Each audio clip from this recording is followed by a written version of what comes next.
if I could kindly ask you to take your seats so that we can start the closing plenary.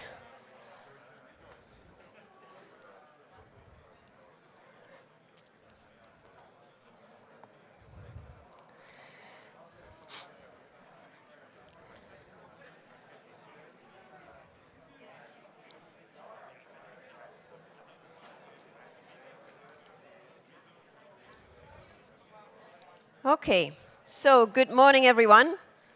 Here we are already at the closing plenary of the POLIS Conference, and I do hope that you enjoyed yesterday's conference menu, both during the day and the evening, and also the round of parallel sessions that you've just concluded. So I hope it was nice. Now, this is usually the moment when I remind you of your wild behavior on the POLIS dance floor from the night before. Unfortunately, we could not do this year, but I promise you that as soon as we can have parties again, the POLIS parties will be back with a big bang. Now, on the upside, no party means that you're all super well rested and set for what I promise will be an interesting and very timely closing plenary session on a topic that should be close to all our hearts. No one left behind, embracing equality, enhancing equity. Now, besides my obsession with alliterations, this title reflects what we will be discussing now. And that is how we can make sure that the sustainable urban mobility ecosystem that we're all working towards is going to be inclusive and equitable, that it's going to cater to the needs of the more vulnerable groups in society, but also to the other half of the population, women. And this includes reflecting on the continued instrumental role of public transport and its recovery beyond COVID, the potential of active travel, the opportunities or drawbacks of shared and digital mobility services, the 15-minute city, urban vehicle access regulations, and much, much more. So we can talk about a lot of things within the scope of this plenary indeed. So how to secure, basically, a just transition to zero emission? That is the question. And let me also put a question to you. What do you think is needed for our transport system to become more inclusive and equitable, and for the transport transformation to be just and fair? So I would like to hear your thoughts through Slido, like we did yesterday as well. So I kindly ask my colleagues to provide the code indeed. Yes, and then you can go there and reply to that question. Now, as a start, we would be interested to hear from the European Commission and how they look at this challenge and how it's factored in the upcoming urban mobility framework that's announced for the 14th of December. So I'm therefore delighted to share a video speech with you from Transport Commissioner Adina Vălean. So I kindly ask the technicians to start the video. Thank you.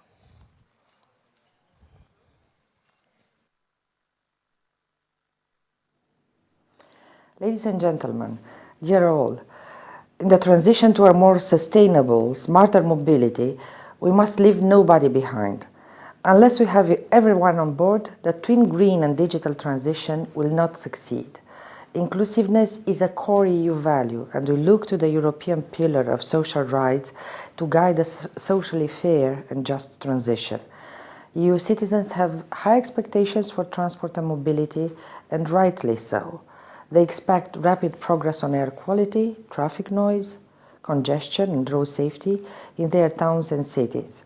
They also expect our transport system to meet the needs of all citizens, including those more vulnerable or with reduced mobility. What we call mobility precariousness arises in an urban context when transport is unavailable, unaffordable, inaccessible, inadequate or unreliable.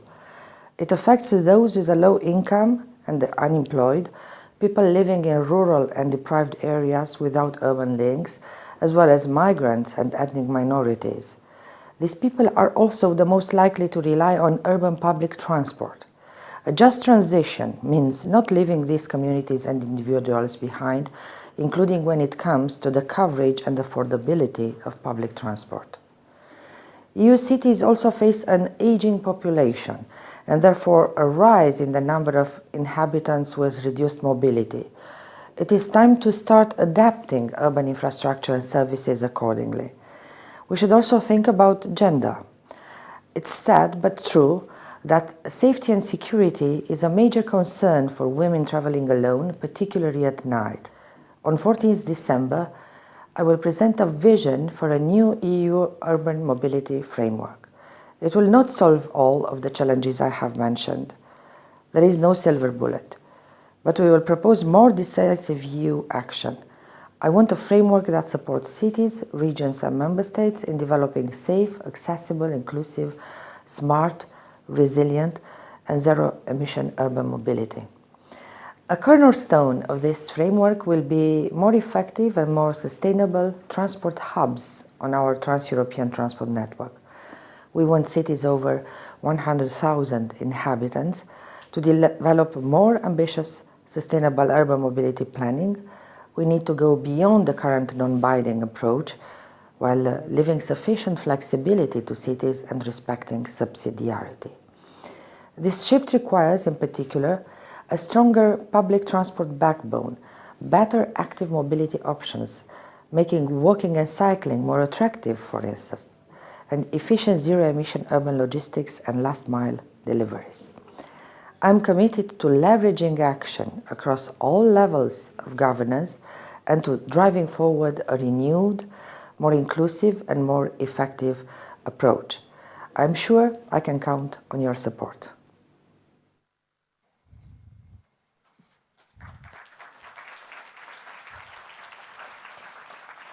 So we're definitely looking forward to the 14th of December to hear more about the Commission's urban mobility framework. If we could go back to my slides, or maybe I can myself. Indeed, I can. So a just transition, what does that actually mean? That's a question we want to ask ourselves, and we couldn't think of a better person to set the scene than Karel Martens. He's currently a full professor of transport planning at the Faculty of Architecture and Town Planning at Technion, the Israel Institute of Technology, and also a member of the POLIS network. He's also heading the Fair Transport Lab at Technion. Karel holds a master's degree in spatial planning and a PhD in policy sciences, both from Radboud University in Nijmegen in the Netherlands. And he's an international expert on transport and justice. He has authored numerous publications on the topic, culminating in his book, Transport Justice, Designing Fair Transportation Systems, which has been described by colleagues as a groundbreaking work, a landmark and a revolution. So that's what we want to hear more about. It's my pleasure and it's my honor to introduce you Karel Martens for the keynote speech. The floor is yours, Karel.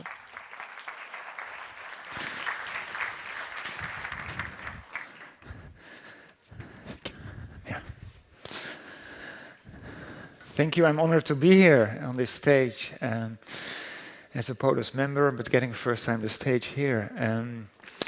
I think the talk we just saw more or less captures a just transition, except for one word. And I hope that after my lecture, you will know what is that one word that disturbed me in her lecture, and why I think if we follow the European lead, we might not achieve a just transition.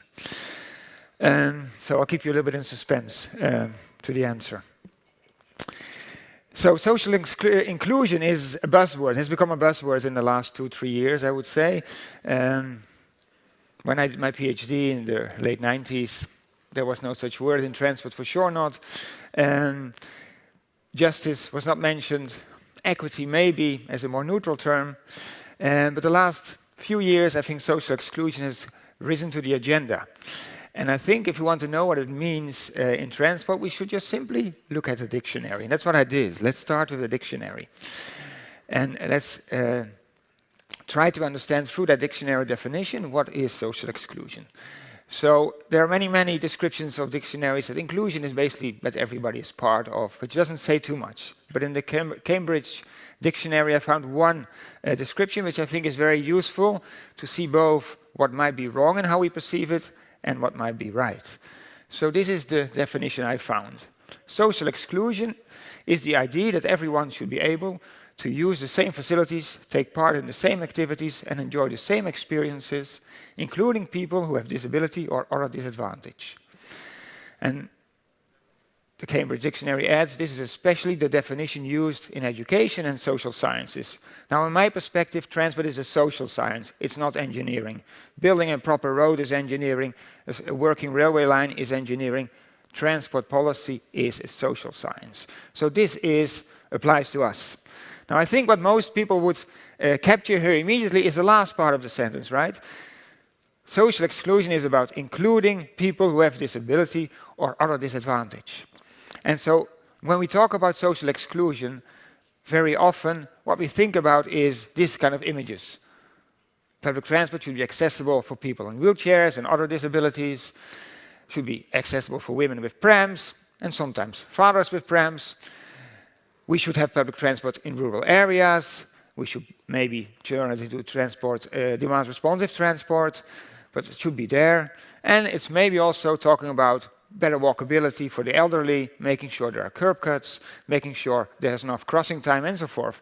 This is very often how social inclusion is being captured as for the vulnerable population. We can also look at it slightly different, and let's go back to the definition. So the definition consists of two parts. Now let's just take the last part away, and we might see something else. Let's take away the vulnerable and the disadvantaged. Not because they're not important, but because they're only one of us, right?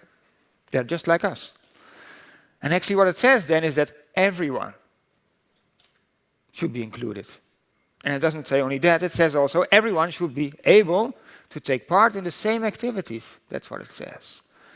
Now if we think a little bit about this, we maybe already see the transport term implicitly captured here. Because how could we measure, how would we call in transport the notion of being able to take part in the same activities? We have a very simple term for that, although it's not that obvious for policymakers yet. It's called accessibility.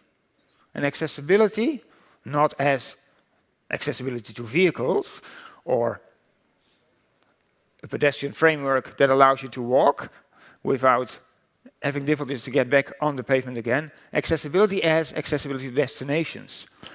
So basically accessibility as the ease with which people can reach a range of destinations, including shops, healthcare, employment, education, and so on and so on. That is accessibility. So you could say that is what social inclusion is all about. To take part in the same activities means providing accessibility.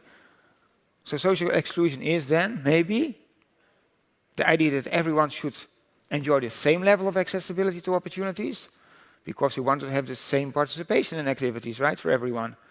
So the same level of accessibility, is that what it means?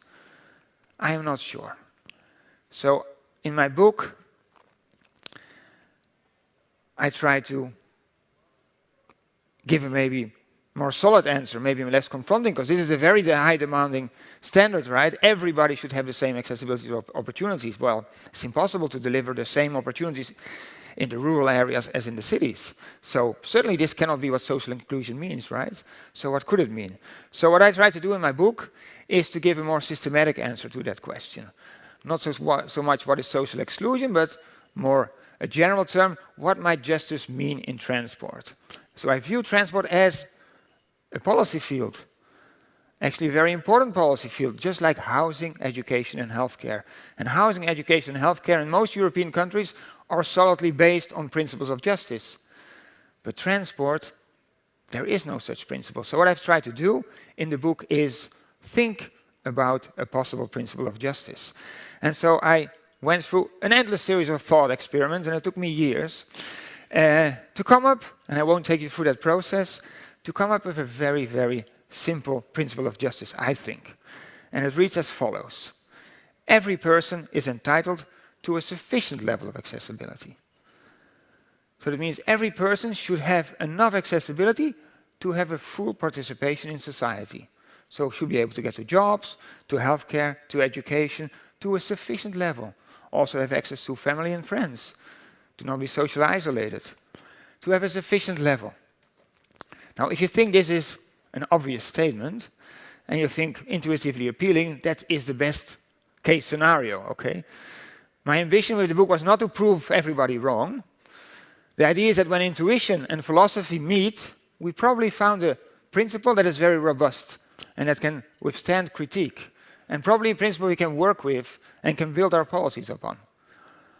Now, if you think this is intuitive and you think it's obvious, go with me along to the next step, because this simple principle has radical implications. And to explain you these radical implications, we should just measure accessibility. Now that's a complex technical issue, but it doesn't really matter how we measure it. What we should do is take into account that people are different. And some people have lots of means, and they can use lots of mobility means. They have a car, they can cycle, they can pay for a taxi. The train is not expensive for them, and they can use them all. And we have people who have less means. Might not have a car, might not be able to cycle, maybe live in a city where it's not safe to cycle. Maybe the train is too expensive for them. Based on what they have available, we can measure, we can map out, we can count the number of addresses they can visit within 30 minutes or the number of jobs they can reach. We can measure accessibility in various ways. It is not very essential how we do it technically, as long as we make a good distinction between different people. So let's do this in an abstract way. We arrange people from the bottom till the top. So we can already imagine who's at the bottom, right? If you don't have a car, you can't cycle, and you live in a very small town far away from a city, you're probably here. And if you have a car and a bicycle and enough money to pay for a taxi and high-speed rail, you're probably up here. And certainly if you're in the city centers, right? And so we can rank people from low to high. Now the principle of justice, sufficient accessibility for all. That basically means we have to set a sufficiency standard somewhere along this line. There is a level that's enough, and below it you don't have enough, and above it you have enough. Just like income, right? Every country has an income standard, and we have poor people based on the standards, which we shouldn't have, and most of us are fortunately above them. So we have to set a standard. Now we can draw it here, or here, or here, or here, or here. It doesn't matter where we set it.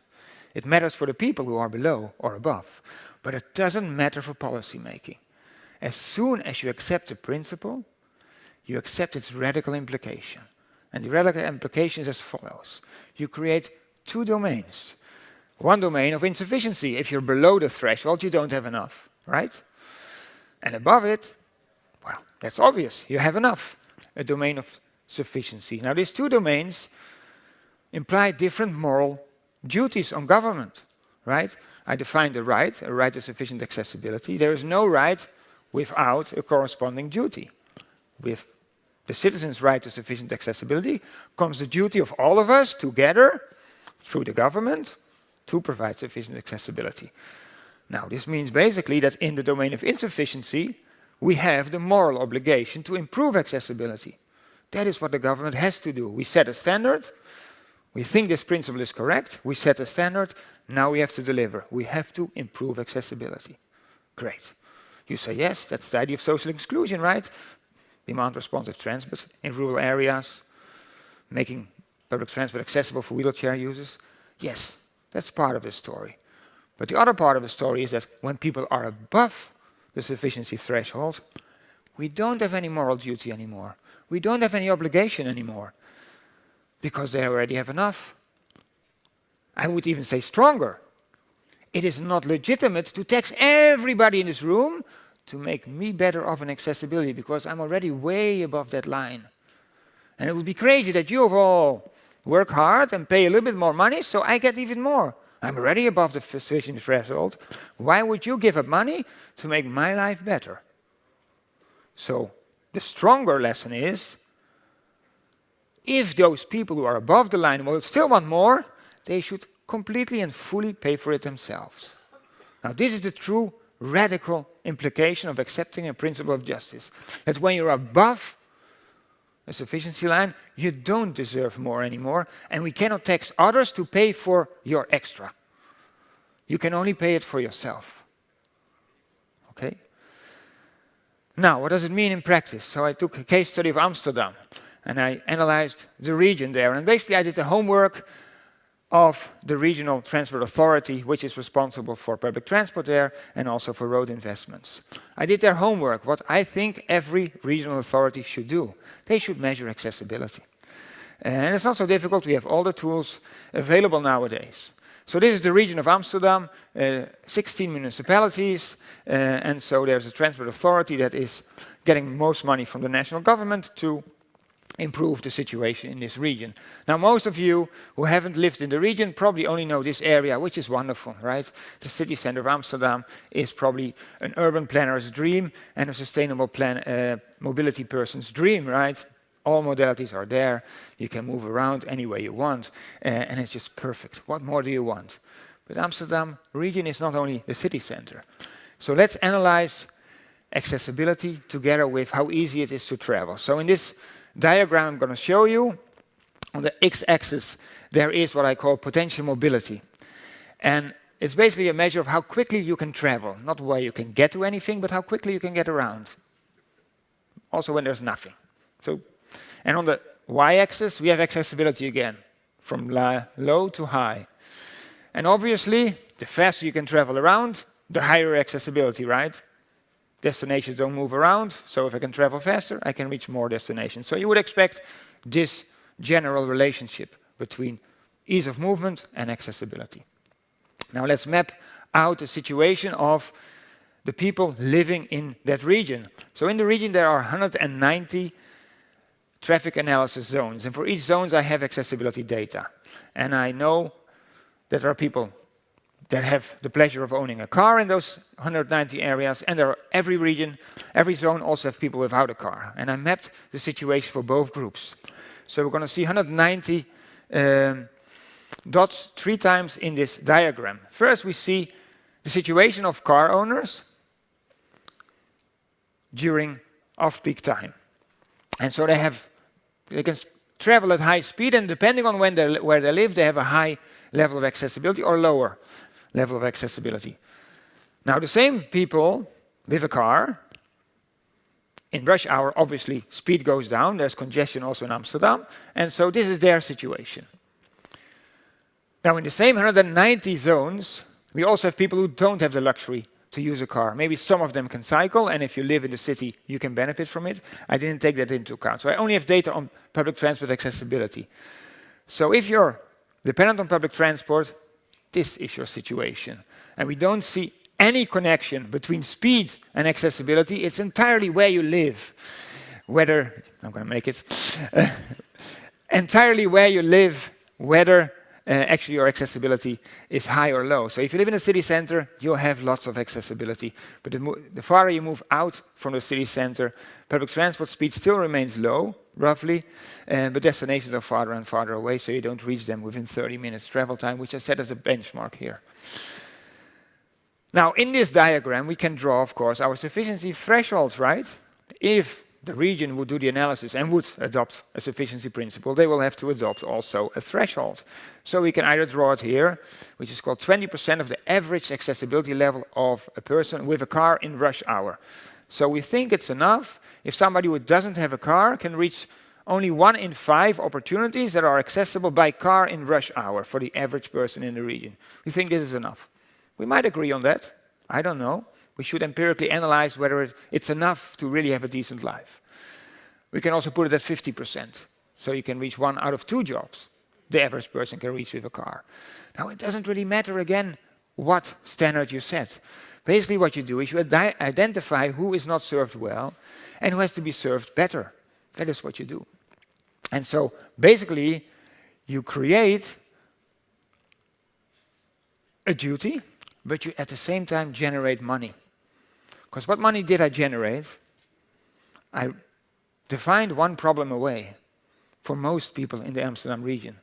With congestion, most people in the Amsterdam region are well above the sufficiency line. We do not have to worry about them. We do not have to improve their situation.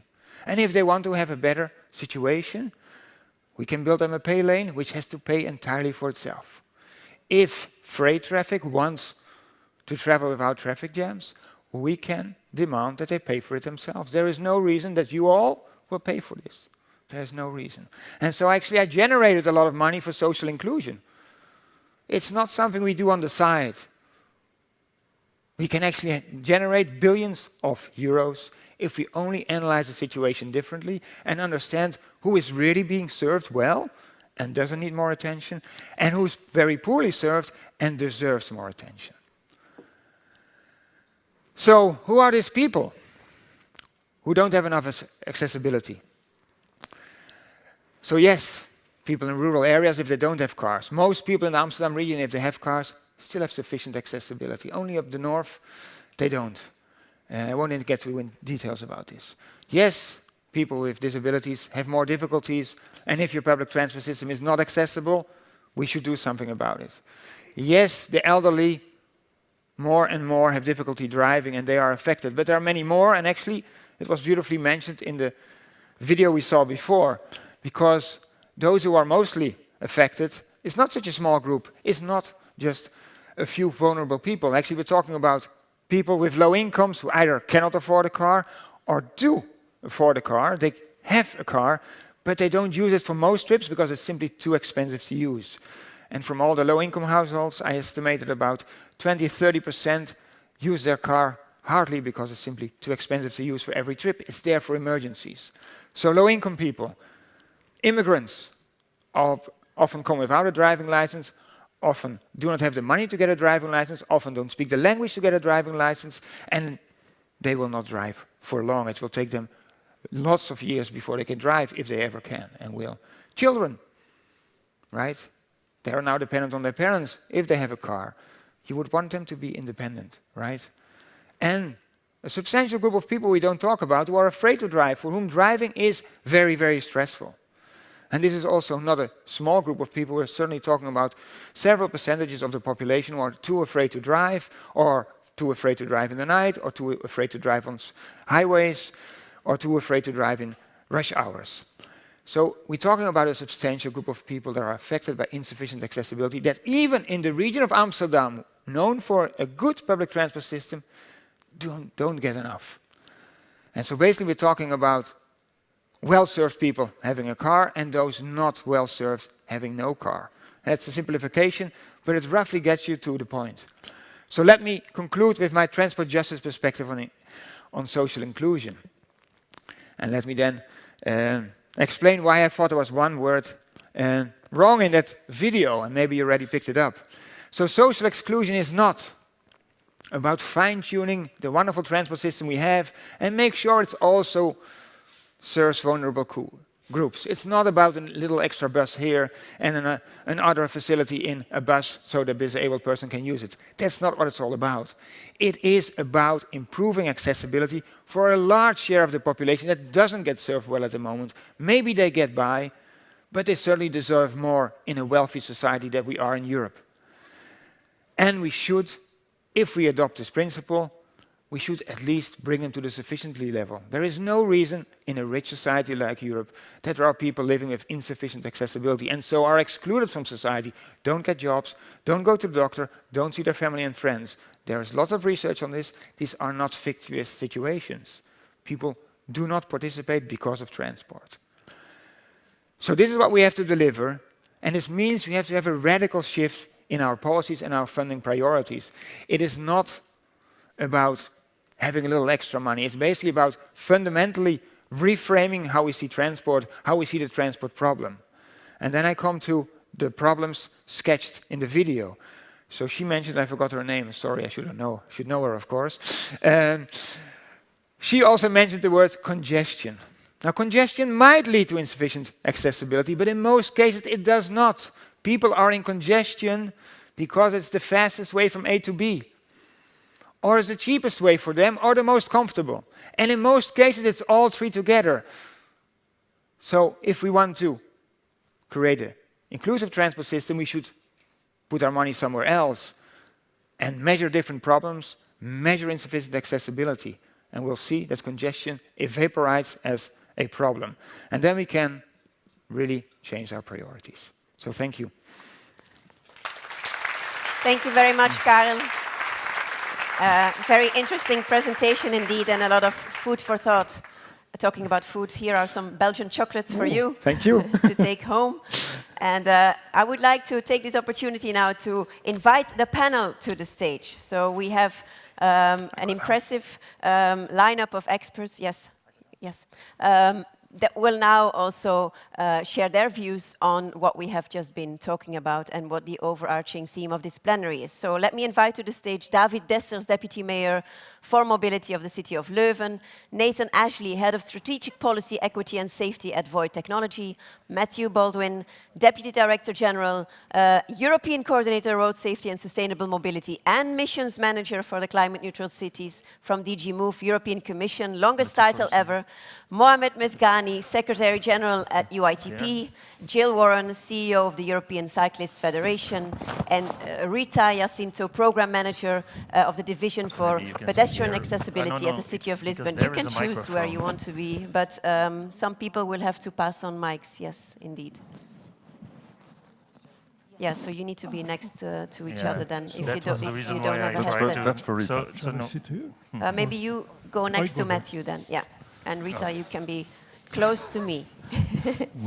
Okay, great. So thank you so much for being here. A great lineup, even if I say so myself. So let's just dive right into the topic. We've heard Karel's impressive overview of where we stand. We've heard him talk about insufficiency, about different groups, about transport justice. But we also have had a big disruption, and we're still in the middle of it. We very much experienced that, and that's COVID-19. So how can we really ensure a green recovery once we finally get out of this bloody pandemic?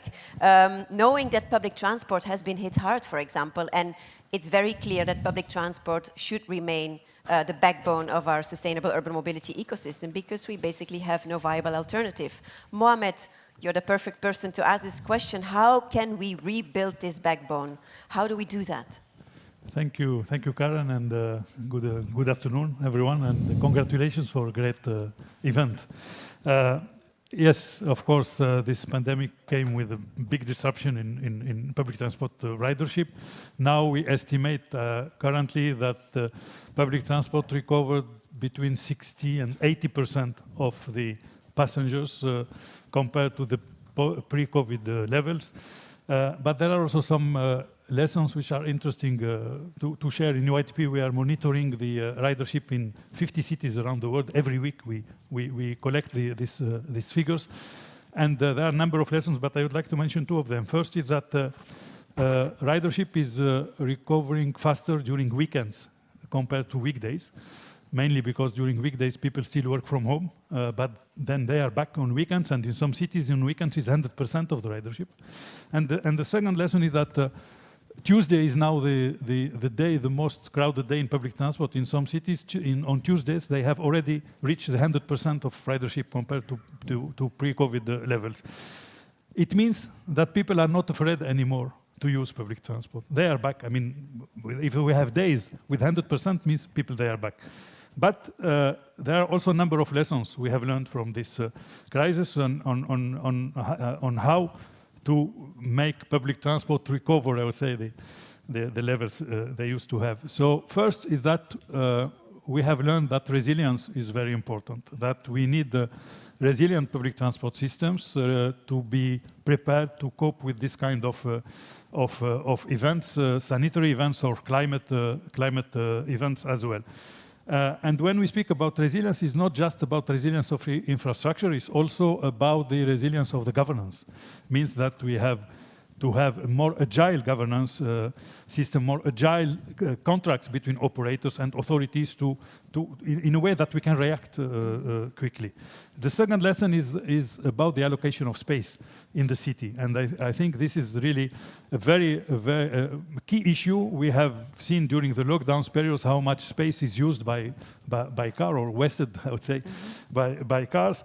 And so we need to think about how to allocate this space in a more efficient way, and giving the priority to those modes who are the most efficient in terms of space usage. Let me pick up on Yes, that, if I may, because while we have seen, the collapse, or at least temporarily, of public transport during the pandemic, we've also seen good things happening, and that actually was inherently linked to what you just mentioned, and that is public space. Yes. We've been seeing a respacing revolution, and now I'm looking at you, Jill, because it very much involved giving more space to active travel, which we consider to be the other side of the backbone of our sustainable urban mobility ecosystem. How much of that respacing will stick around? What do you feel will be the long-term effects of what we saw happening? Yeah, so we have seen a tremendous amount of progress catalyzed by the pandemic that made things happen much faster than they otherwise would have, no question about that. And we've seen examples from some really progressive cities here at this conference, which are absolutely to be applauded and really, really good stuff. But as an advocate, I really want to say we cannot be complacent because car traffic levels are as bad as they ever were again. And the entrenched interests are still dominating the conversations. I mean, just thinking back to a few weeks ago when Mohammed and I and some others in this room, including our president, Henk, we were at the COP26. And the transport declaration, the draft of that document, was all about the electrification of vehicles. No mention whatsoever of public transport, cycling, walking, shared transport. It was completely absent. I mean, of course, a great opportunity for us to make a whole bunch of noise about it, which we did. And, eventually that resulted in getting a cursory mention of that in the final transport declaration. I mean, great. But that's not far enough. I mean, we still need so much more attention to be paid to this.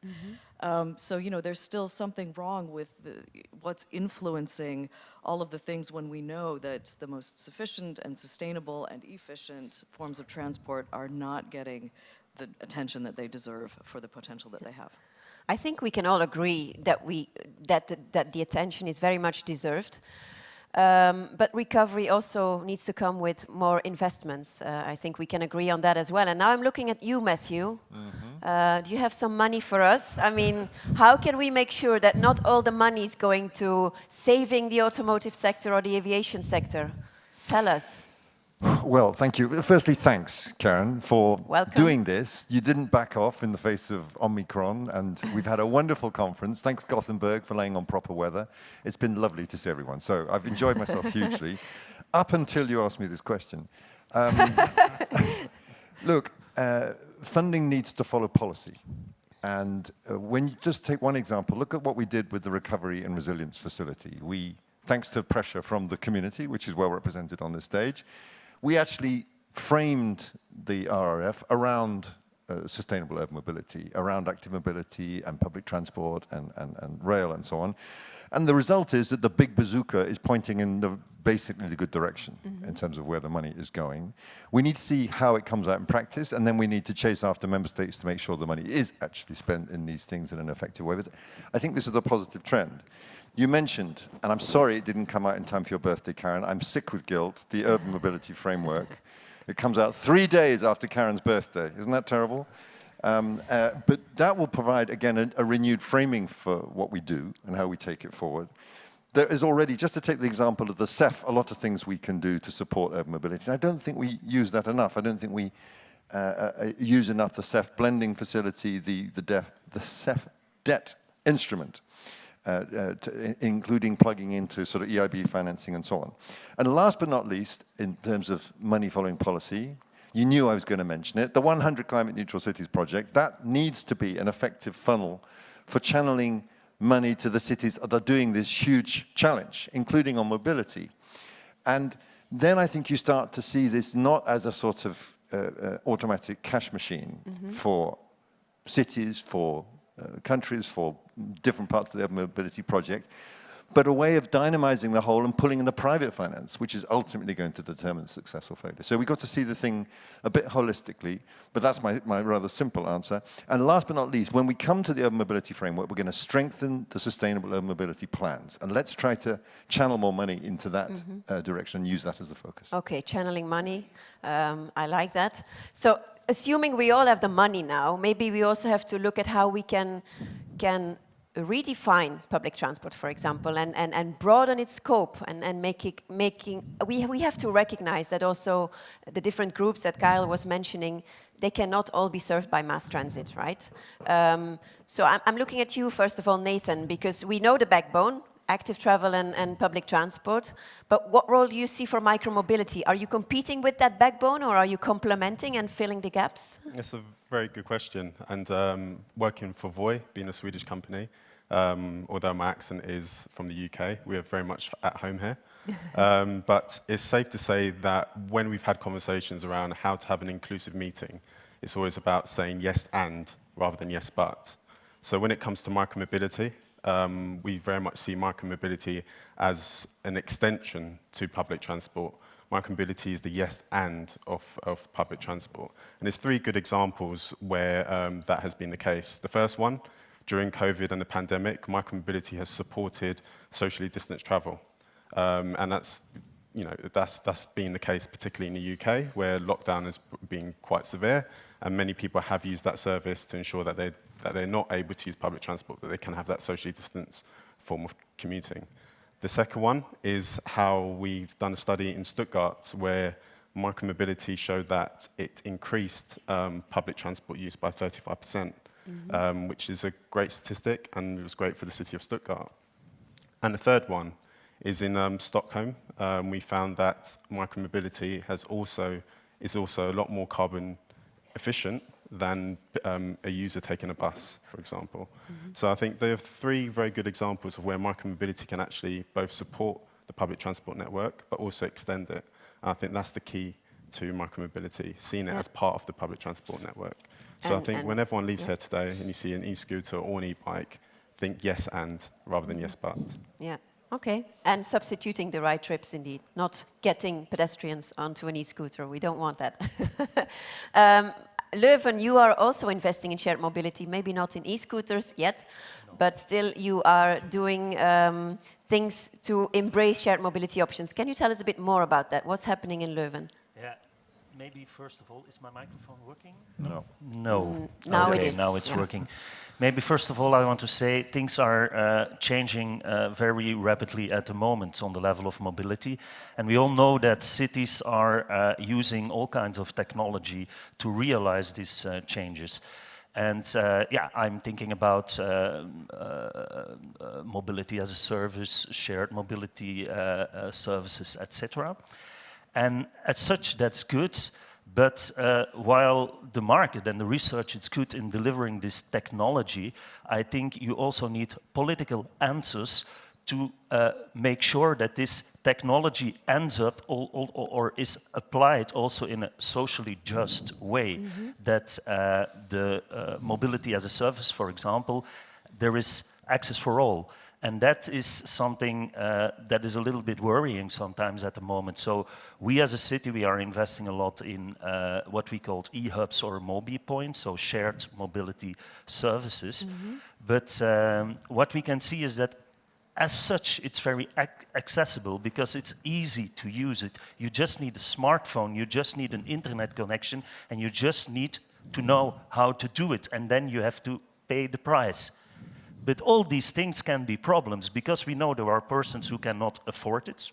We know there are persons who don't have a smartphone. We know there are persons in our city who has a smartphone but no connection to the internet. And so before you know, you forget, if you don't watch out, you forget that there is a whole group of people, and that was what I liked in the introduction of Mr. Martens, there's a whole group of people who's excluded from these services. And to give a very concrete example to conclude maybe, in our city there exists already a system which is called Earthpass. It's a kind of digital pass people can have to have discounts, lower tariffs for example, cultural activities, sportive activities, activities for children at school. It's a very discrete system. You don't want to have a theater play with one line for poor people and the other line for normal people, let's say. So it is a very discrete system. And what we are trying to do is to integrate our shared mobility services in this system. And in a city as Leuven, a little bit than 100,000 inhabitants, 16,000 inhabitants with low incomes has right to this system, has access to this system of Outpass. And so that is a way of trying to increase the accessibility for these kinds of shared mobility services. Okay, that sounds great. And it's indeed, as you say, there should be a good governance framework that also directs these services to the right role they have to play in the overall ecosystem. Let's have a look at the Slido outcomes and what you have been telling us about where we need to put our priorities. Francesco, could I ask you to share the results with us? Investment, whoa. Courage, free public transport. I think maybe, Mohammed, it's not a question you might have expected, but... Courage, Mohammed. Now, you know, it's interesting to see this free public transport coming each time we raise this kind of questions. But when you ask people using public transport, or not using public transport, sorry, when you ask people not using public transport, why they don't use public transport, they will never tell you because it's very expensive or if it's because we cannot afford it. They will tell you because it's not punctual or it's not comfortable or it's not safe or, you know, but it's not about the cost. But so let's financially support those who needs that support. Exactly. But providing free public transport is not based on any evidence that this will be the solution. And if we look to cities who have introduced free public transport, in general, it was accompanied by an alternative funding source, a municipal tax or any other funding source to compensate the revenues which are not coming from the fare box revenues. So free public transport is an answer or a wrong answer to a right question, which is how we can increase the use of public transport and make it more affordable for those who needs public transport. Yeah, no, absolutely. I fully agree. When we talk about pricing, affordability, we see that actually shared mobility options are not the cheapest options at the moment. If you would want it to make it a daily part of your commute, you might end up paying a lot. How do you see shared mobility fit into the bigger public transport? I fully agree. The bigger public transport picture. So. Yeah, you said earlier we have to redefine public transport, and this is exactly what we are doing and what we need to do. And I'm happy to see, for example, that VOI is member of UITP, and other shared mobility providers too. So, and it's not possible to meet the needs of everyone with one single mode, be it the car or public transport or any other mode. So, but we all agree that mass transit will remain the backbone. The problem we have is that we think station to station and we don't think enough door to door. So we need to think door to door. And this is how we will redefine that public transport. And if we think door to door, we will think about the last mile and the first mile, and then how this could be integrated with public transport in a way that people, if they are in the street, they have already made their modal choice. So we have to make them make their modal choice when they are at home and considering the whole chain. And this is how we can integrate public transport with the shared mobility modes. Of course, then we think about mass automatically. But mass, I would say, is like a software. If you don't have the right hardware, it will not work. So it's important that you have the right network with all services in that network. Because if you have mass with only, sorry to say, only scooters and bike sharing, I mean, you only answer a very small part of the problem. So we need to have, there is no mass without mass transit, I would say. So that's important, and that's how we can provide the right mode at the right time for the according to the purpose of the trip, according to the budget of the person who would like to travel, etc., etc. So that's how we can integrate and provide a door-to-door solution. If we look at the different options that are out there, we see that one has been booming in particular, not necessarily a cheap one, but that's where the shared schemes come in as well. But that's the e-bike. I mean, besides me getting frustrated that all these older people are just passing me by while I'm just on my old school bike, I do believe that there is tremendous potential for the e-bike. Gilles, can you, how do you see that evolve? How can you, sorry?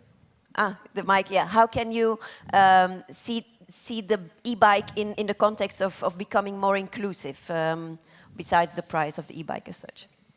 Well, first of all, who's ever ridden an e-bike? Yeah? Okay. Is it not like having a superpower? I mean, seriously, yeah.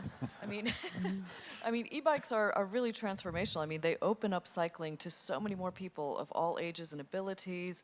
They make hills flat. They increase the range that people are willing to travel by bike. I mean, they really are viable alternatives to substitute car trips, you know, even more than a conventional bike.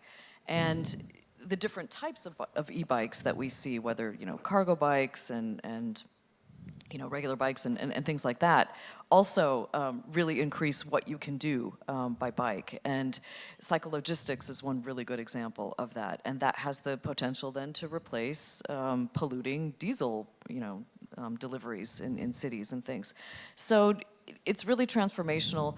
The sales have been exploding, but there's still so much more potential.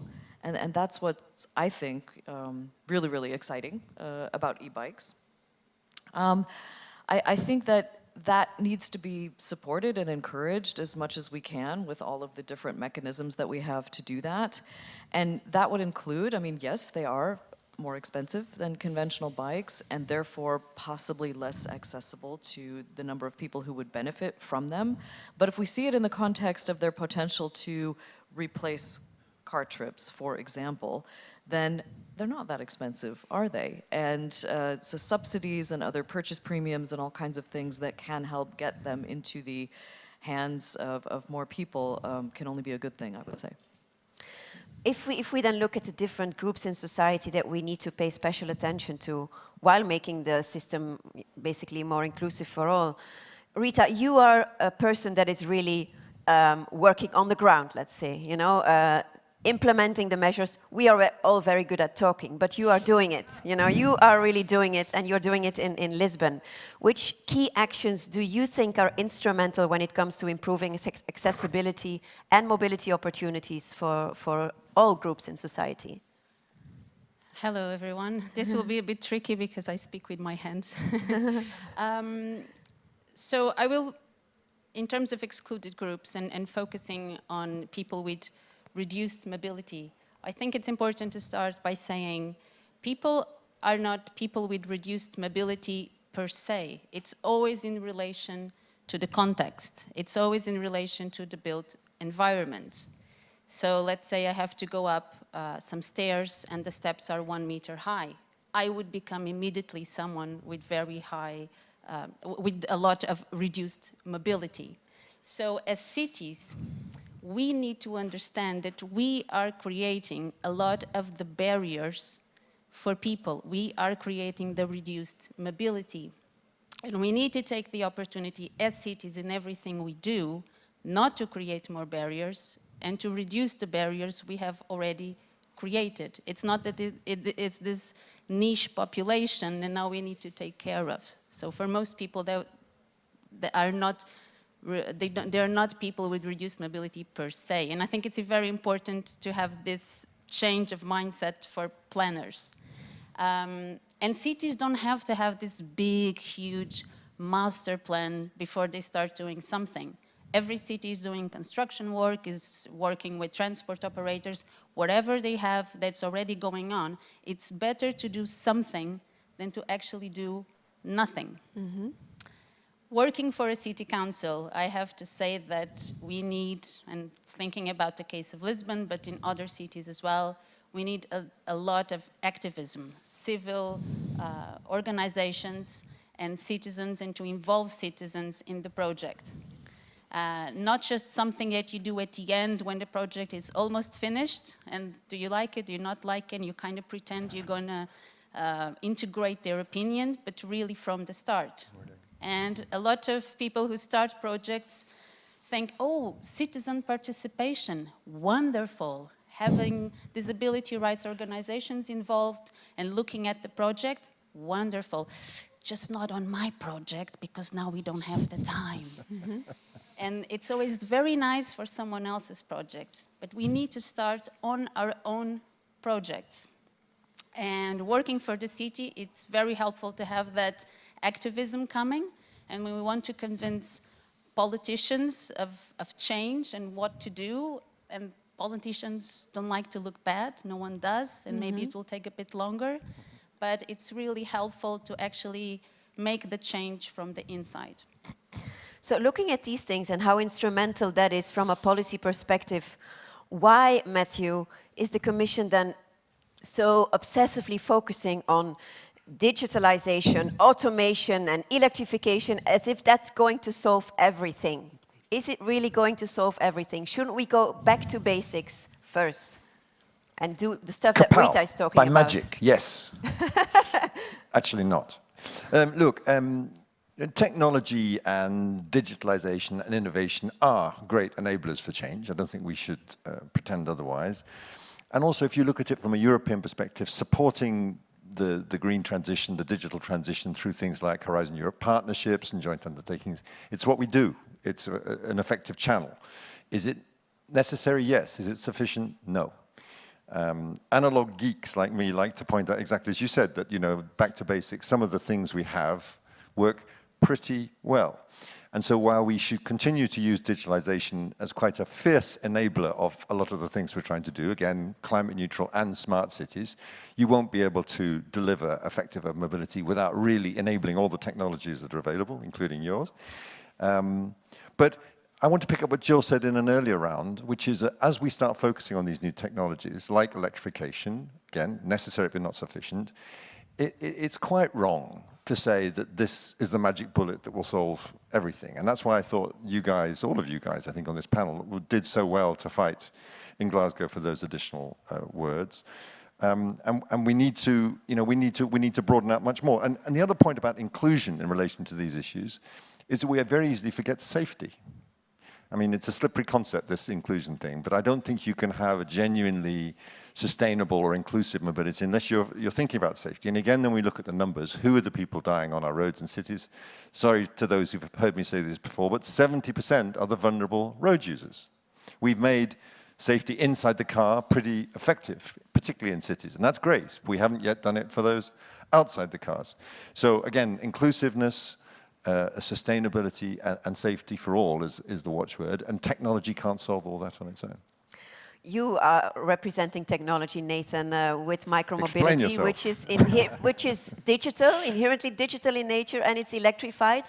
If we then look at the average user of an e-scooter, for example, it's very often the young urbanite, the male hipster. Are you working on inclusivity at all? Are you trying to expand your potential target group and potential users?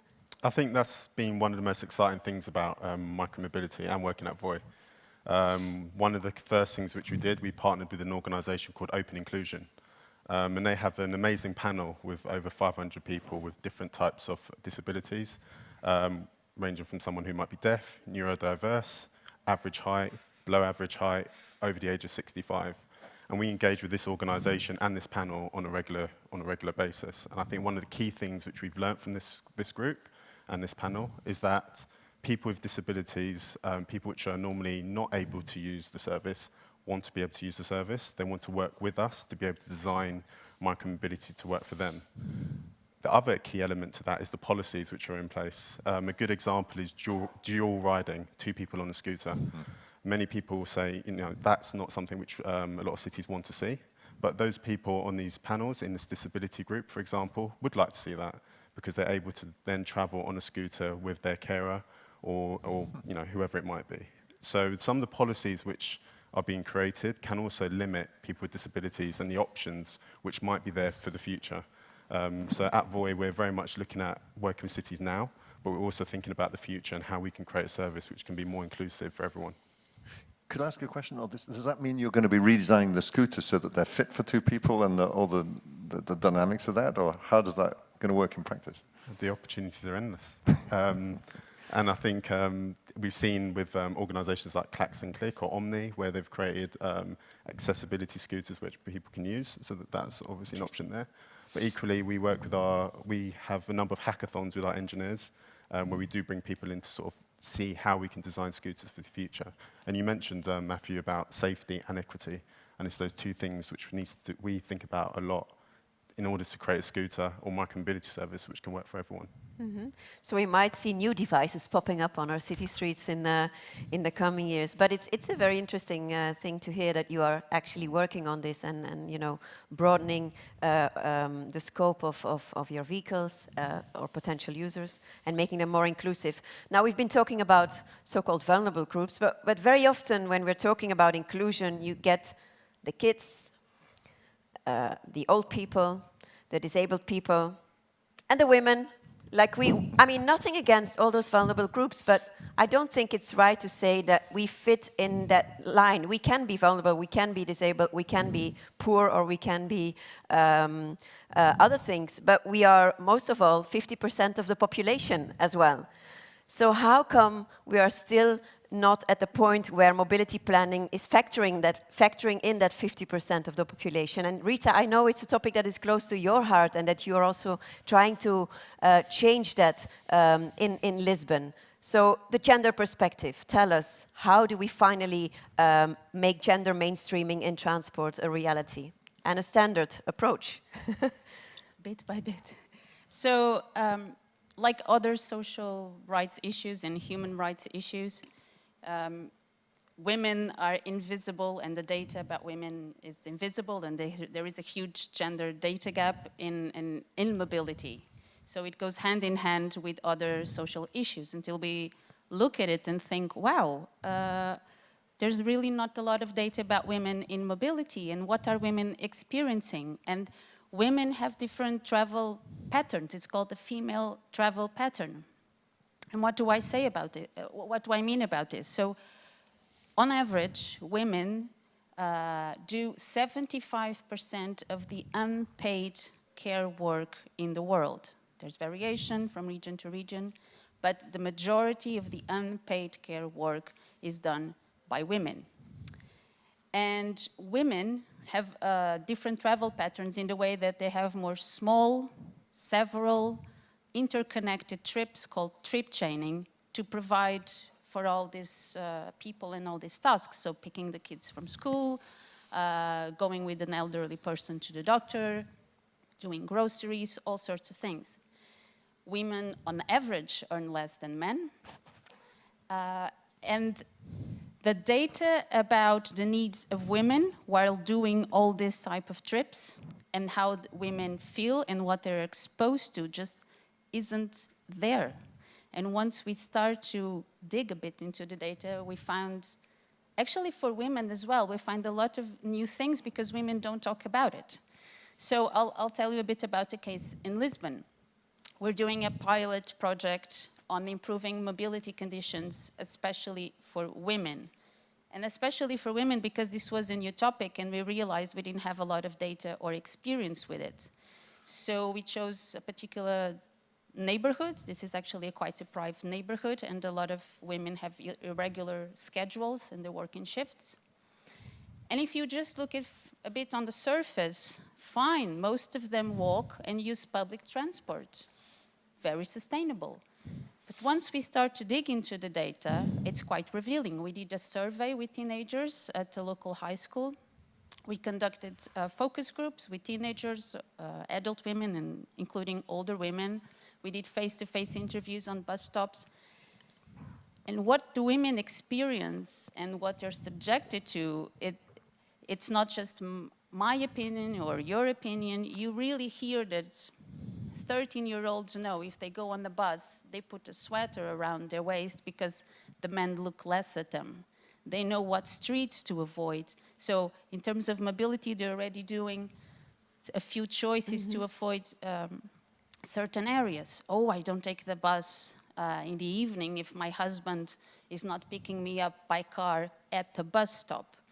So even in terms of modal shift, this has really strong implications on the options that women have, that they're making, and that they're passing on to girls and to other generations. So the issue of sexual harassment in mobility is highly, highly underreported. Highly underreported. Can I pick up on that? Yes. Because I'm looking at you, Mohamed. It's highly underreported, and it's influencing the choices that women make when they need to look at the different mobility options out there, as Rita was also pointing out. And there are there's research out there that shows that you could also increase your patronage, your ridership, if you properly tackle that particular problem. And I think we are in a situation right now that you want to increase ridership, right? As you have been suffering in your sector. So how are you handling this particular challenge, sexual harassment on public transport? I confirm it's underreported. You're right. I also would like to say that it's not public transport which is the problem here. It's a societal problem, and that happens. That occurs in public transport. When you have there are other places like car parks, for example. When it happens, we will never blame the car park owner. When it happens in a shopping mall, we will never blame the shopping mall owner. But in public transport, we take it as a serious issue. You know, women represent 65% of the riders in public transport, 60 to 65%. So it's an essential part of public transport. It's a serious issue, and there are a number of actions which are now taking place to try to solve this.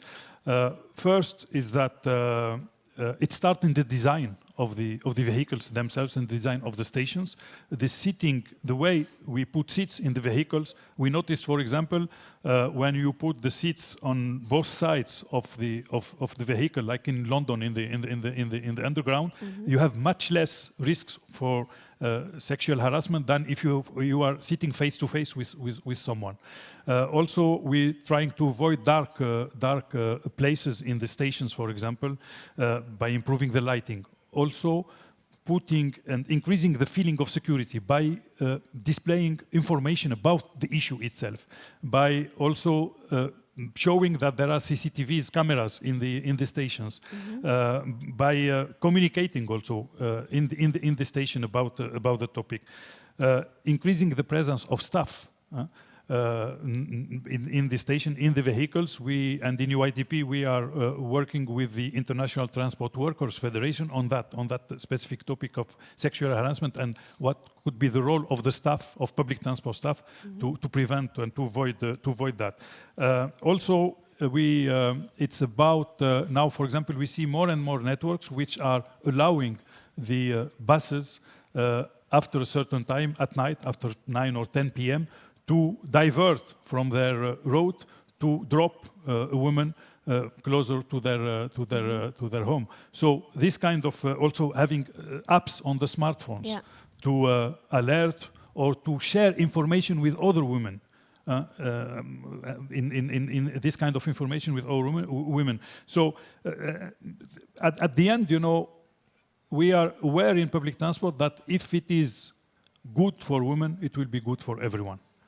And also how we do that also is that by having more women participating in the design, in the administration of public transport, in the operation of public transport. And this is, if we have more women, we will take more this kind of considerations when designing and operating public transport. Let's keep that in mind. You want to pick up on that, Matthew? Well, just very quickly, I'm desperately trying to find something we can disagree on in this panel. And I know you then answer the point, Mohammed, but I don't think we should ever say that, you know, sexism and sexual harassment is a problem for society and public transport just reflects it. And I know you're not saying that, but it's a bit like saying that, you know, racism is a problem in society and it's not the problem of football. Football has to fix it. In public transport we have to fix it. And I think the same is true for us, the whole mobility sector. I mean, this is the first time, I think, a conference like POLIS has finished with an inclusiveness topic as the closing panel, and I think that's a sign of things to come. On gender, we're just scratching the surface of what we can do at European level. You heard the Commissioner register it as an important issue. And these issues are very complex, and we need to take the time and take the multiple fora to discuss them and tease them out. Just picking up what Rita was saying about disability and access, I spend a lot of the time with the visually disabled people in Glasgow, for whom the absence of a curb is a disaster in terms of moving around. But then, of course, for the wheelchair users, as we were discussing yesterday, Rita, a curb a curb is an impediment and a blockage. So we need to really sit down with everyone, involve everyone, and think these things through.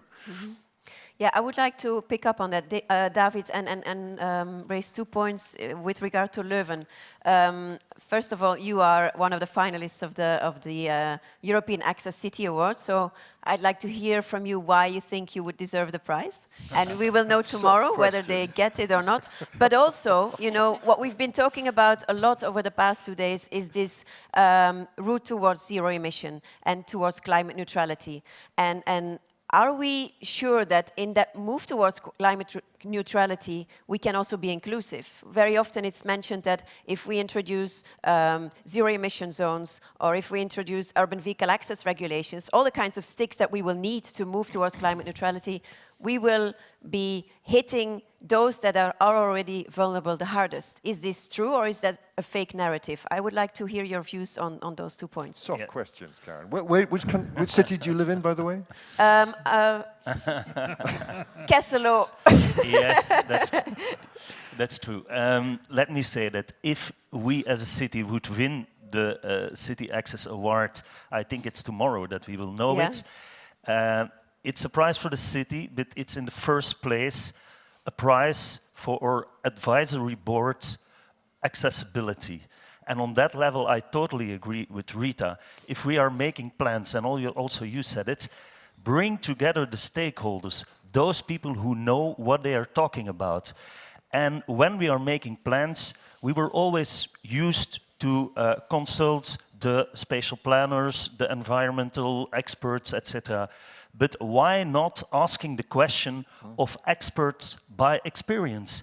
And that is a shift that we made in the last years in our city. And I have to say, this advisory board accessibility, so it's composed by people in wheelchairs, people with visual problems. But for example, also people suffering from autism and how experience they a city. And I have to say the advices that comes out of that advisory board are really, really rich and sometimes very surprising.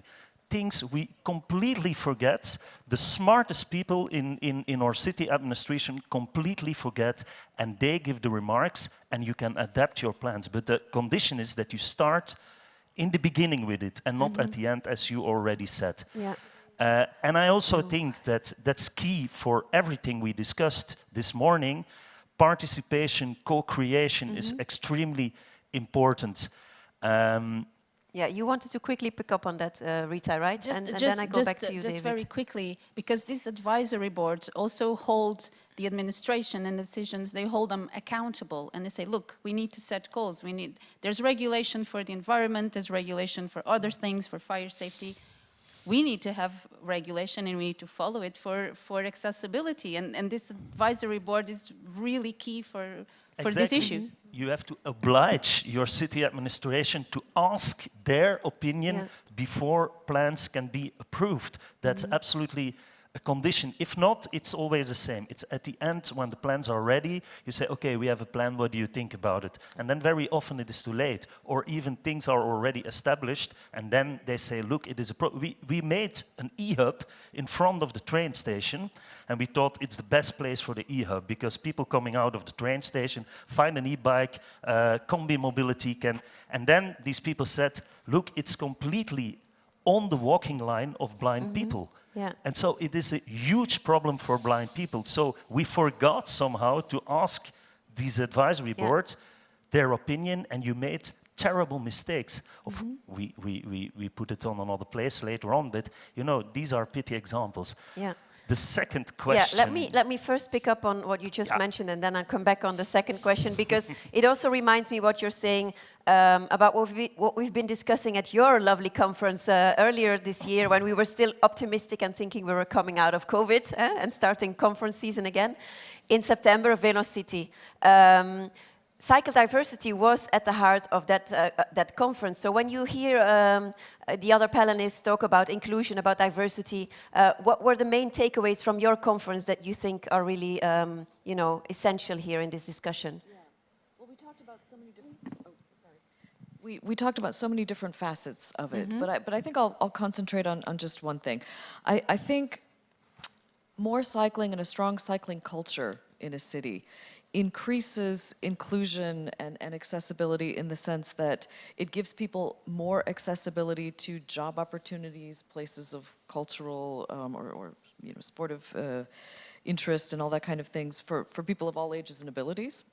And backgrounds, and I think that this reduction of car dependence and the increase in active mobility can play a huge role in that.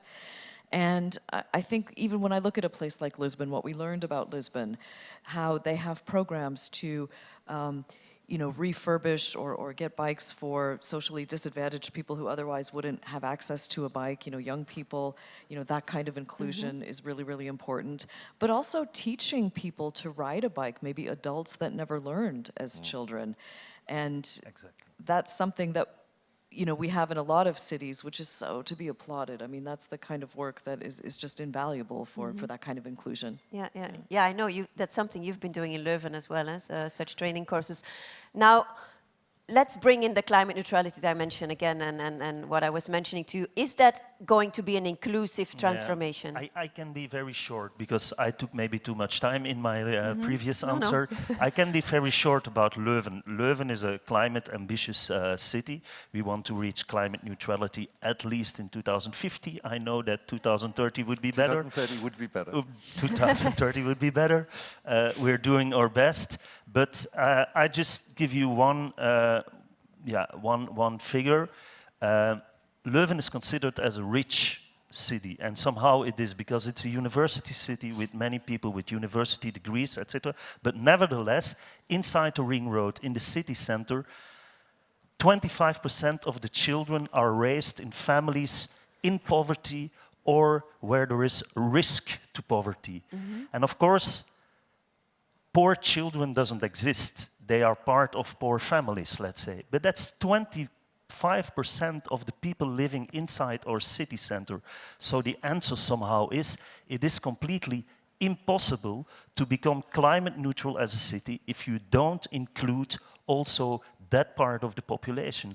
And so if we want to have this climate neutral transition, it must be a social transition as well. Yeah. And I think the excuse or the fake argument that the sticks, you've also been mentioning very often, Matthew, in our common panels, internalizing the external costs of transport, it's needed. And it's not going to harm the most vulnerable ones. They very often don't even have a car, but they're exposed to the highest levels of air and noise pollution. So we should move away from that fake argument, I think. Talking about climate neutrality, you have your mission, and I know you are very keen to keep talking about your mission. It's your mission to have as many cities in your mission. But David was just mentioning 2050 rather than 2030. You are now focusing on this number, 100. Are you being inclusive by putting that number forward? What about the other cities beyond that 100 number and the ones that maybe are not going to make it by 2030? Well, firstly, again, I feel a bit like a traveling salesman at the moment, so apologies to those of you who've heard me badger all of the cities about being climate neutral. I will carry on pushing you, and I'll carry on pushing you, David, as well. I think the process of becoming a climate neutral city, if you look at everything it involves, if you look at the transformative nature of the citizens' engagement that's required, will necessarily bring in these elements of inclusion into it. I don't think we should assume that. We've got to make it happen. But and you mentioned it, Karen, all the different aspects of becoming climate neutral, reducing congestion, I do believe it's important, reducing the air pollution, we can continue afterwards, tackling all these different areas of external cost, produce the livable, lovable city that we all want to live in, and that's the goal, and that will flow. It is, I think, necessarily going to happen. Can we make the project itself inclusive? It's a good question. I very much hope we'll have more than 100 cities coming forward to say we can do it by 2030. I don't plan on saying no to any city that comes forward with that plan. Then we've got to figure out a way to get the services and the shared learning experiences across to make sure that we can all progress at it. It's not going to be for every city. I profoundly believe it could be for Leuven to have a 2030 deadline. Those cities shouldn't be forgotten about. We want to try to find ways of keeping them in touch. And if this project succeeds, and you all can help us make it succeed, you know, we will create a snowball. We will bring in cities that are coming in 2035 and 2040. And this has to happen if the European Green Deal is to work, because we have to be climate neutral as a continent by 2050. Cities can lead this, must lead this. Great. Thank you very much. I'm picking up on your snowball. I'm picking up on your snowball there, because that's what we've seen over the past couple of days. As if Omicron wasn't enough, we also had a snowstorm. Yes. And apparently I learned that Stockholm is always making fun of Gothenburg because they don't know how to deal with snow. That was a surprise to me, but that's what apparently is the case. So please join me in thanking this excellent panel of experts, and thank you for your very interesting insights. And thank you once more also to our keynote speaker, and I heard he was shouting from the audience and disagreeing, so I'm sure the conversation will be continuing as well. 2% of GDP. So I'm sure we could have gone on for another hour, but unfortunately the clock is ticking. So let me move on to something else that we are doing every single year at POLIS conferences, and that's handing out the Thinking Cities Award. The award is linked to our Thinking Cities magazine, and we publish that together with H3B Media. The new issue is out, as I mentioned yesterday. Make sure to check it out. And both the magazine and the award are putting the spotlight on local and regional authorities that are innovators in urban transport. And that's what we want to do this year as well. So this award is given to a city or a region for an innovative urban mobility solution that they have presented here at the POLIS conference. And the solution should not only be innovative, it should also be transferable, it should be replicable, and should be something that other cities can use as well. And it should definitely also contribute to solving a problem. It should not be a gadget. Now, our partner for this year's Thinking City Award is Voi, so it is with pleasure that I leave the honor to Christian Agerbo to announce who the winner is of this year's Thinking Cities Award. And I see Christian is on his way to come to the stage, so very curious. I'm going to pretend I don't know. Tell us who the winner is, Christian. Here's the certificate, here's the trophy, so we'll be handing that over. Don't show it just yet. Well, you can show the trophy, but not the certificate. Drum rolls. Yeah. Thank you, Karen. It's a pleasure to hand out this prize and to celebrate the cities and the people who are pushing us all in the right direction. The winning city is pioneering and innovating on multiple fronts, and presented several of its leading projects here at the POLIS conference.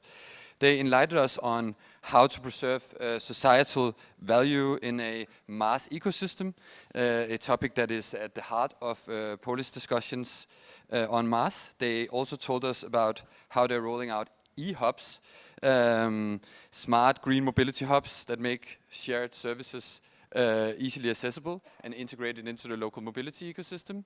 And finally, with the development of their city data standard for mobility, they're leading the way in Europe and beyond to basically develop a common data sharing approach.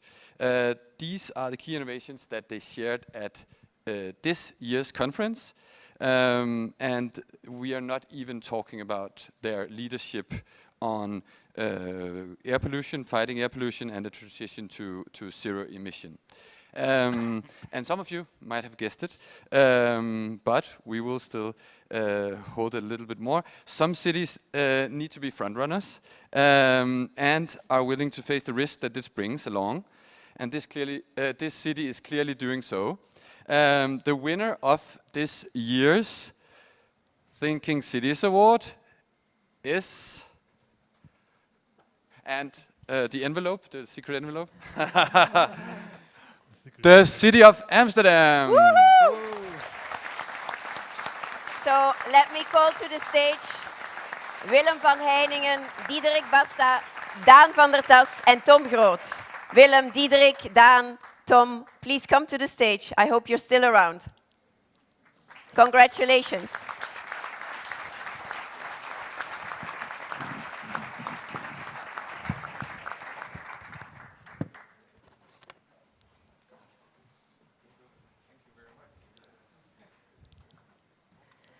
And there, so that's the certificate, that's the trophy that you can take home with you. I don't know if any of you feels like saying something. I would like to say something. You want to thank your family, or where? Oh, there it is. Yeah. Go on. Thank you. Go ahead. Is it on? Yes. Thank you very much, and it's an honor to stand here. And we're really honored that we make this contribution to you, because it's about sharing, and we feel the appreciation about sharing what we do here on this podium. 4 years, this conference was in Manchester, and I was looking on the internet because I had some problems in how to do with urban freight and with hubs, etc. And I was looking around, and I just found the program of POLIS, where all the sessions were, where I was thinking about how is going to be the future. So I went to Erik de Kieviet, and he's the person from Amsterdam who was the coordinator for POLIS, came here every year, and I got to join Erik with some colleagues to join the POLIS Conference in Manchester.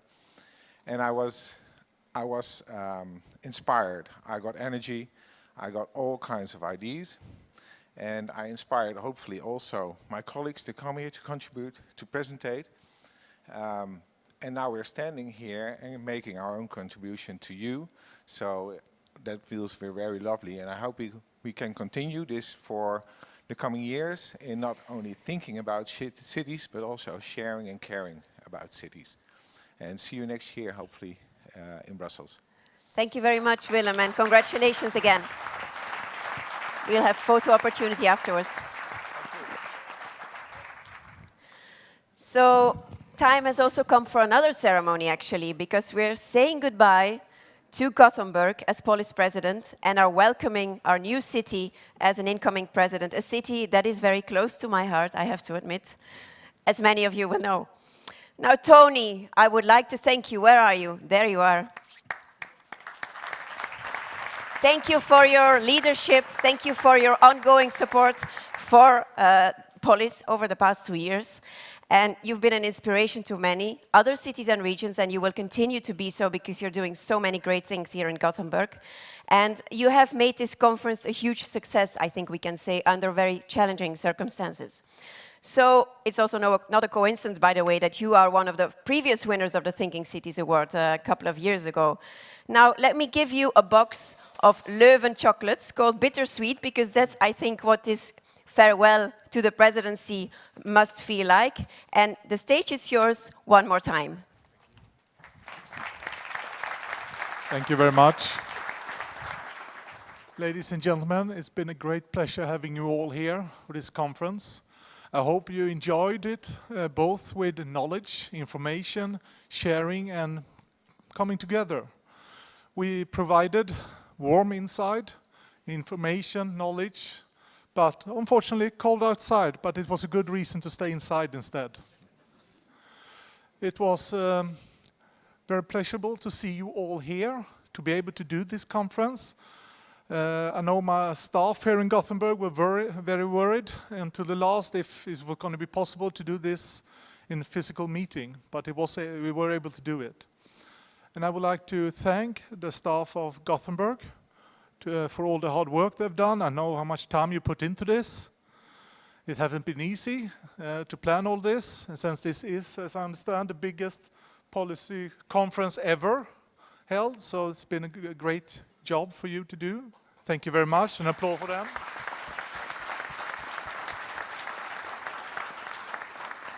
And of course, Karen, I would like to thank you and all the POLIS staff, because we have been presidents for 2 years now in the city of Gothenburg, and it's been a great pleasure to work with you all. Likewise. So applause for them too. And now I understand I have one last task as president of POLIS to do, and that is to invite Leuven to come up here. Okay. And pass on the torch, so to speak. Okay. Now it's your turn. Okay. So Good the luck. torch is the Thank mic. you. Thank you. Let's. No, I have a microphone. Yes, hello everybody. First of all, I'd like to thank you because 2 days ago we were elected as the new president of POLIS, and it is a big honor for us. So really big thanks for all the members of POLIS that made this possible for us. We are looking forward to be the president of POLIS during the coming 2 years. I also like to thank Gothenburg and especially Tony for all the work that has been done.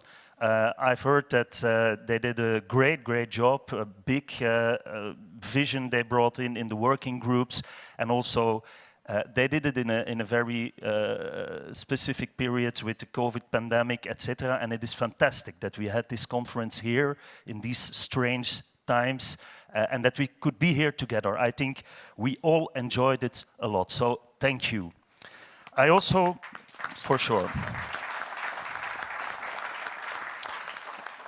I also like to thank the previous president, Arnhem. I know that my colleague, the deputy mayor of Arnhem, is already gone, but maybe some people of Arnhem are still here. They organized, indeed, a conference online, which is... They were not the president, but they were the conference host, yeah. They were the conference host, I'm sorry. I'm still learning a little bit, of course. But it is fantastic that they did last year the conference online. Also a great job with many participants. And of course, I would like to thank the staff of POLIS and especially Karin for all the magnificent work that has been done and that will be done in the coming years. And then to conclude, I like to thank all the participants of this great conference. For me, it were inspiring days. It was fantastic to meet you all here. I also think that the working sessions were very rich, and it's a big illustration of the added value of this network, POLIS. So thank you very much. I will tell you something about, if we go to the next slide. Yeah, okay. No, the other way around. I will tell you very shortly something about Leuven. For those who don't know it, Leuven is a medieval city in the heart of Belgium, close to Brussels, 20 kilometers from Brussels. It's a city known of its university, the KU Leuven, also because of some spin-off of this university, like the technology company IMEC, for example. But it's also known as a beer city because we have a big beer brewery, the former Stella Artois, today AB InBev. But Leuven is a beer city with many bars, etc. And as you know, we are absolutely ready to organize this conference in 2 years in Leuven. And Karin said that beer is always a good argument to invite people to our city. So that's for sure the case. And Leuven is a fast-growing city. It has today a little bit more than 100,000 inhabitants, but it also has 55,000 students, and many of them are staying in the week time in our city. And also, in the last 20 years, we welcomed 15,000 new inhabitants, 20,000 new students, and also 20,000 new jobs. And that makes, and I hope that I push on the right button, that makes that the sustainable modal shift for our city is not only something we want, it's not only a choice, it is a necessity. Business as usual is the shortest way to chaos and traffic jams in our city.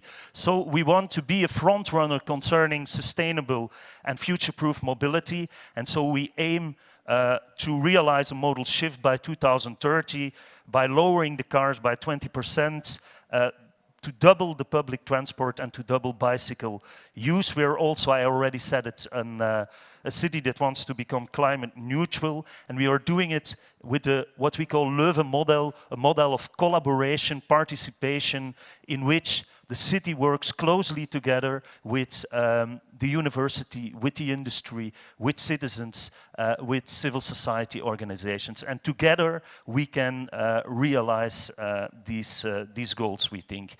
And this brought us also to the fact that we won in 2018 the European Green Leaf, and even in 2020 the European Capital of Innovation. And that also shows that we value a lot international collaboration, collaboration between cities, and that's also the reason why we are so pleased to be the president of POLIS in the coming years. So I would like to welcome you in Leuven in 2023. Many people ask me, what's this? This is the bicycle spiral close to the train station of Leuven, which gives a connection to a huge district at the backside of the train station, and that district is Kesselo. Karen mentioned it because both of us, we are living in Kesselo, I have to say. Maybe very briefly, because we discussed it already, this is what is on the agenda for the coming years, the just transition agenda for urban mobility.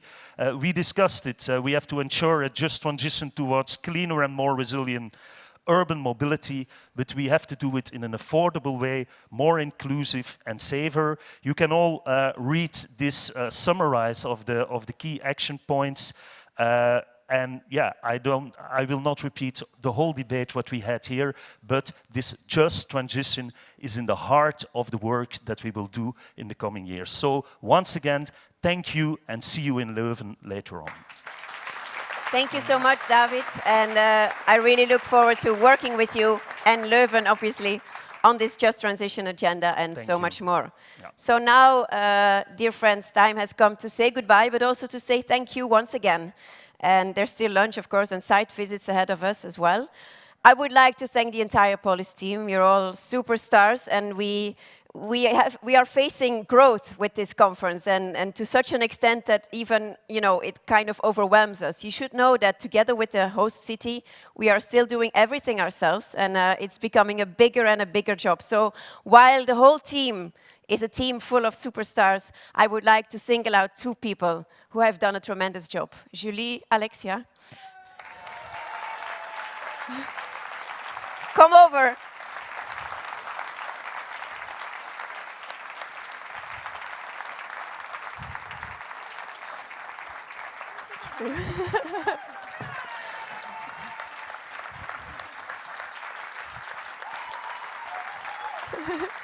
You can stay. They should get visibility as well, you know. And of course, we couldn't have done this without the Gothenburg team. So I hope that Michelle and Simona and Peter are somewhere out here as well, so that they can get some Belgian chocolates. Come over.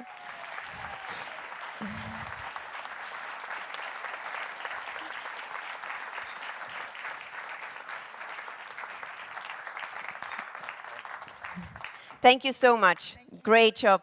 It was a lovely conference, even if I say so myself, but I think we can be proud of what we have done together. And of course, thank you, members and friends of POLIS. Thank you for coming despite the circumstances. And I hope to see you next year in Brussels, and then the year after in Leuven. So 2 years of Belgium. Thank you so much.